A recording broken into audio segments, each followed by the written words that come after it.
The Battle of Gibeon is one of those stories where heaven itself seems to bend to God's will, a reminder that when he fights for his people, no force in the universe can stand against them. Word had spread across Canaan. Jericho had fallen, Ai was burned, and Joshua's army was unstoppable.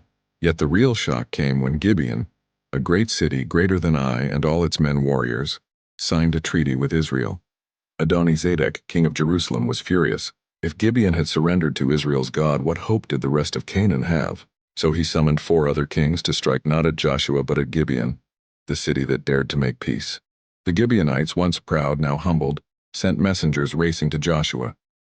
"Do not forsake your servants. Come quickly and save us." Joshua might have said, "You tricked us into this alliance, but covenant is covenant, and the man of God keeps his word." Encouraged by the Lord's promise, "Do not fear them, for I have given them into your hands," Joshua led his army on an all-night march.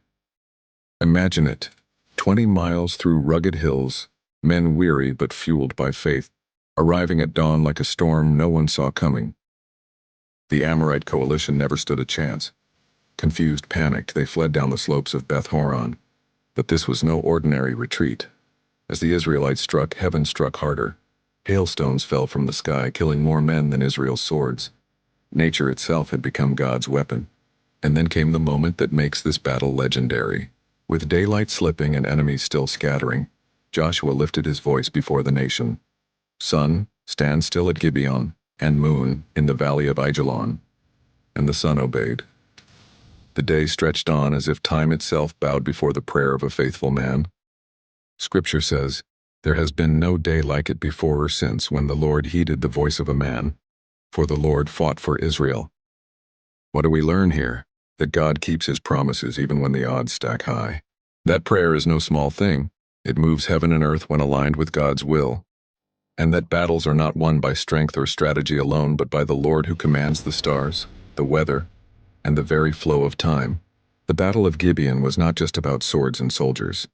It was about trust, covenant, and the God who fights for his people. The lesson is timeless.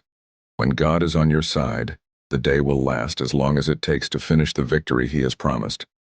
On facing battles bigger than you, the Amorites outnumbered Israel, but God promised victory. Your battles, addiction, fear, broken relationships might look impossible.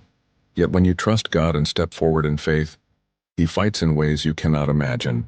Sometimes the hailstones fall where you could never reach.